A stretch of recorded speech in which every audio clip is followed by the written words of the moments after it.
ये मानव जीवन क्षणभंगुर है, नाशवान है, जल बिंदु की सतत क्षणमात्र में विलीन हो जाता।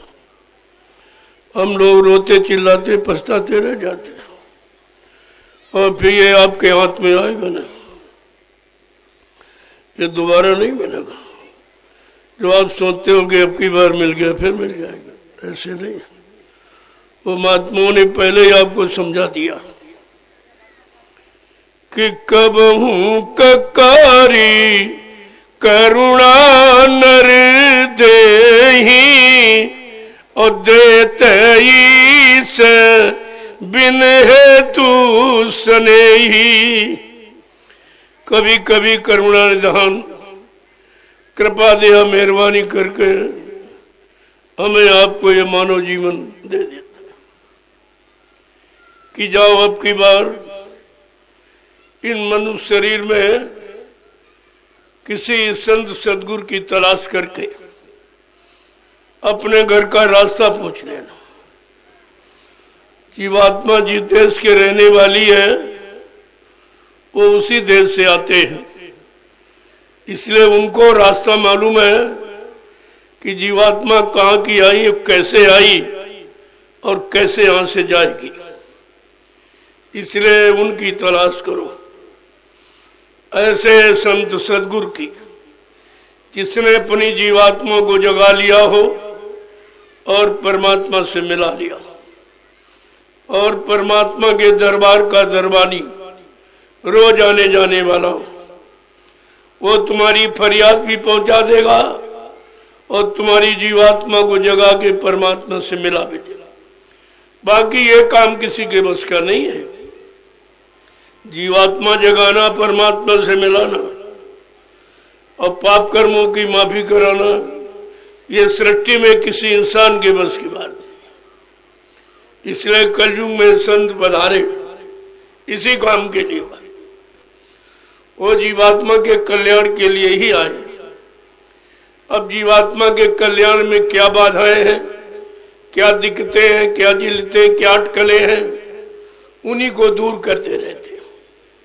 उनको मालूम है ये अटकलें कैसे आई, किसने डाली, उसको कैसे हटाया जाए और जीवात्मा का रास्ता कैसे साफ किया जाए और उसे सतलोक सच का नामी धाम कैसे पहुंचाया जाए।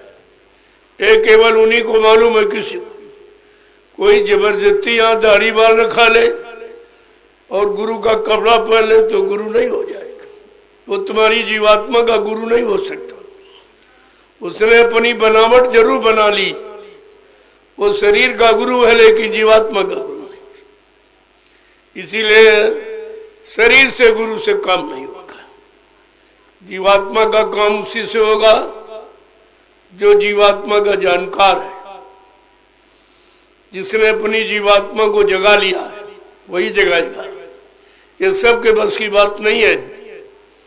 इसीलिए न सतयुग में आए, न त्रेता न द्वापर में आए, और जीवात्माएं जगी नहीं बिचारी।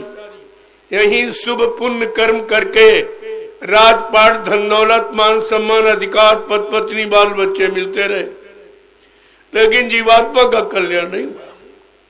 वो कल्याण का समय ये कलिकाल है, जबकि सबने इसे खराब बताया, लेकिन संतों ने नहीं कहा, क्योंकि वो कलयुग में आए हैं तो वो कैसे इसको खराब कहेंगे।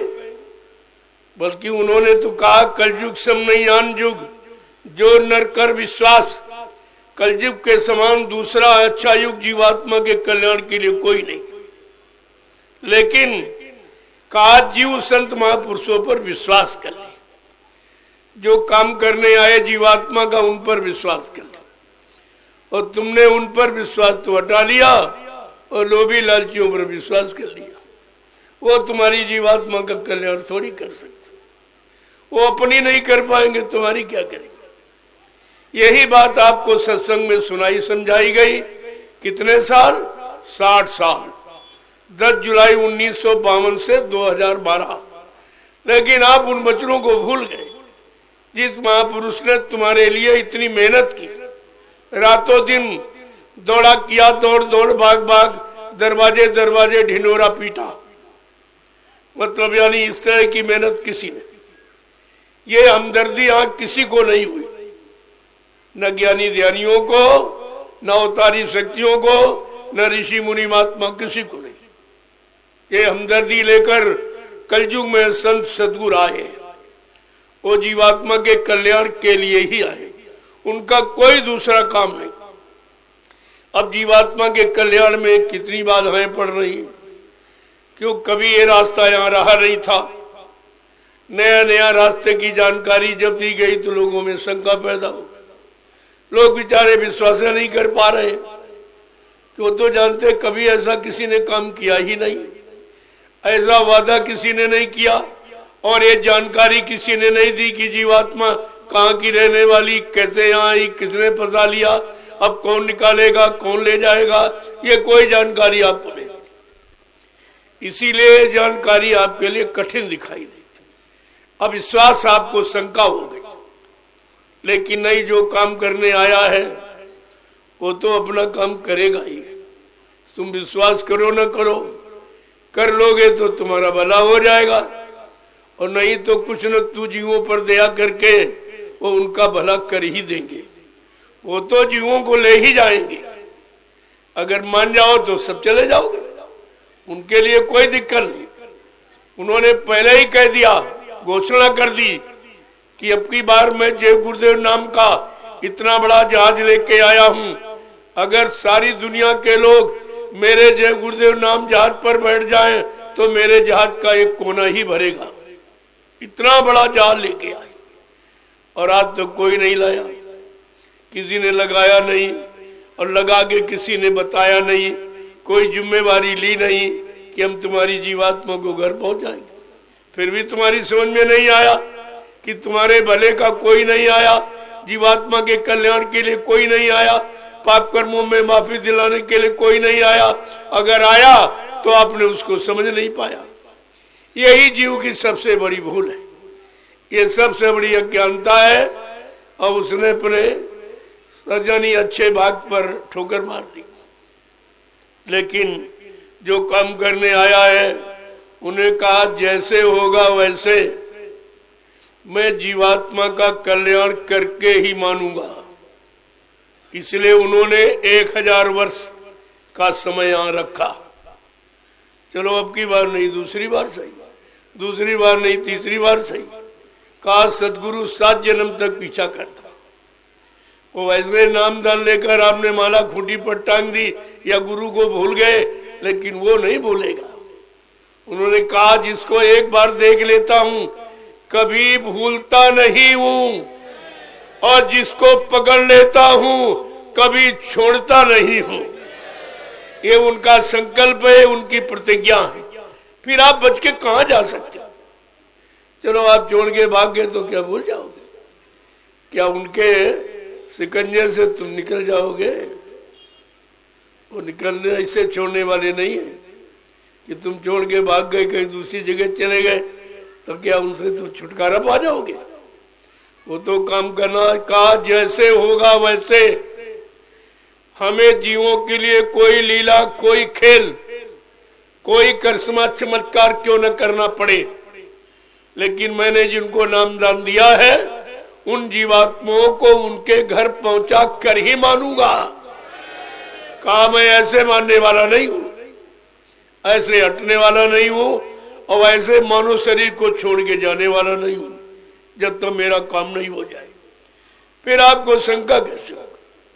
ऐसा तो वादा करने वाला कोई धरती पर आया ही नहीं था, और जो आया उसको आपने पहचान नहीं पाया। ये जीव का सबसे बड़ा दुर्भाग्य है। तो इसलिए मैंने आपको जो संदेश दिया है तो जीवात्मा के कल्याण का, लेकिन जिन बाधाओं के कारण आज जीवात्मा जगाने की युक्ति नामदान आप पूरा नहीं कर पा रहे। कहीं एक माला हुई, कहीं दूसरी छूट गई, कहीं तीसरी पकड़ ली, कहीं चौथी छूट गई, कहीं माला गिर गई, कहीं सो गए आप। ये दिक्कतें हैं। जब तक ये माहौल वातावरण नहीं बना लिया जाएगा तब तक ये जाने वाले नहीं है। इसलिए उन्होंने 1000 वर्ष के लिए सतयुग की अवधि रखी है। ये भी काम किसी ने नहीं किया। बीच में युग में किसी ने दूसरे युग के आने की बात नहीं कही। ये भी अनोखा काम, क्योंकि अभी कलयुग का प्रथम चरण 5500 वर्ष ही लगभग बीत पाए और बीच में आवाज लगा दी कि कलयुग में कलयुग जाएगा और कलयुग में सतयुग आएगा। ऐसी आवाज धरती पर किसी ने जब से सृष्टि बनी है, तमाम युग आए जाए, लेकिन ये मतलब यानी धर्म रहा है कि जब एक युग समाप्त हुआ तब दूसरा युग आया। लेकिन समर्थ मालिक ने अपनी शक्ति की जानकारी आपको दे दी कि मैं अपनी तपस्या त्याग के बल पर इसी कलयुग में 1000 वर्ष के लिए सतयुग लाऊंगा और जिनको जिनको नामदान दिया है इन जीवात्माओं को जगाकर इनके घर पहुंचाऊंगा। ये ऐसे वैसे जाने वाले नहीं है जो तुम अल्लाह बचा दो चले गए मर गए, चले गए मर गए। ये तुम्हारे इससे कुछ होने वाला नहीं है। जो अपनी इच्छा से आया है अपना काम पूरा करके अपनी इच्छा से ही जाएगा। इनको किसी ने भेजा नहीं है। वो भेजने वाली शक्तियां बीच के लोग से आई हैं, लेकिन सतलोक सत्यनारायण धाम से जो शक्ति आई अपनी इच्छा से आई। न किसी ने भेजा है और न यहां से कोई उनको भेज सकता जब तक अपना काम पूरा नहीं कर लेंगे। इस बात को आपको ध्यान में रखना।